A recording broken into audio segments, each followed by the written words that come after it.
இன்னைக்கு காலையில் 7 மணிக்கெலாம் அடுப்பை பற்ற வச்சு 8 மணிக்கெலாம் சமையல் வேலையெல்லாம் முடிச்சாச்சு. இன்னைக்கு சமையல் வந்து 2 in 1 தான். சாம்பார் ஒரே தடியாக வச்சுட்டா அதை காலைக்கு டிஃபனுக்கும் வச்சுக்கலாம், மதியம் சாப்பாட்டுக்கும் வச்சுக்கலான்னு. ஸ்கூல் டேஸ்லலாம் பசங்களை ஸ்கூலுக்கு அனுப்பிவிட்டு வீட்டில் இருக்கிற நம்ம பொறுமையாக சமைச்சு சாப்பிடலான்னு கொஞ்சம் லேட்டாக கூட சாப்பிடுவோம். ஆனால் வீட்டில் இருக்கிறதுனால கரெக்டாக அந்த 1 மணி தாண்டக்கூடாது, 1 மணிக்குள்ளே சமையல் ஆயே ஆகணும்ட்டு காலையில் பற்ற வைக்கிற அடுப்பில் ஒரே தடியாக எல்லா சமையலும் முடிச்சுட்டு தான் உட்கார்றது. அப்புறம் நம்ம தோட்டத்தில் தக்காளி பழுத்திருக்குன்னு சொன்னோம் இல்லையா, அது இந்த 2 நாளில் 5 கிலோ அளவுக்கு பறிச்சிருக்கோம். இது 2 நாள் ஸ்டாக்கு தான். இப்போலாம் காயாவே பறிச்சு வச்சிருது. ஏன்னா கொஞ்சம் செங்காயம் மாறுற மாதிரி இருந்தாலும் அந்த எலி அணிலாம் வந்து விட்டு வைக்க மாட்டாங்க, கடிச்சு தின்ட்டு போயிடுறாங்க. அதனால காயா பறிச்சு வச்சாலே இந்த மேல பழம் இருக்கு இல்லையா, அந்த அளவுக்கு பழுத்து வந்துடுது. இப்ப கேஸுக்கு என்ன பாடுபடுறோமோ அதே மாதிரி தங்கத்துக்கு நிகரா தக்காளியின் விலை ஒரு காலத்துல ஏறி இருந்துச்சு.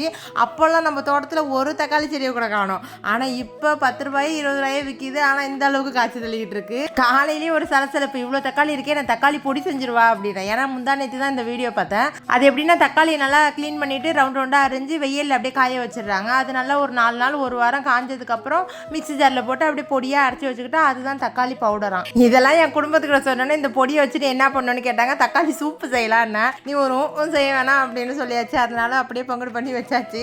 அப்புறம் நம்ம தோட்டத்து வீடு சூப்பராக கட்டி ரெடி பண்ணியாச்சு. பெயிண்ட்டும் நல்லா அடிச்சாச்சு. இது லாங் வீடியோவாக போட்டிருக்கேன். எப்படி இருக்குன்னு பார்த்துட்டு மறக்காம கமெண்ட்ல சொல்லுங்க. Okay friends, Tata.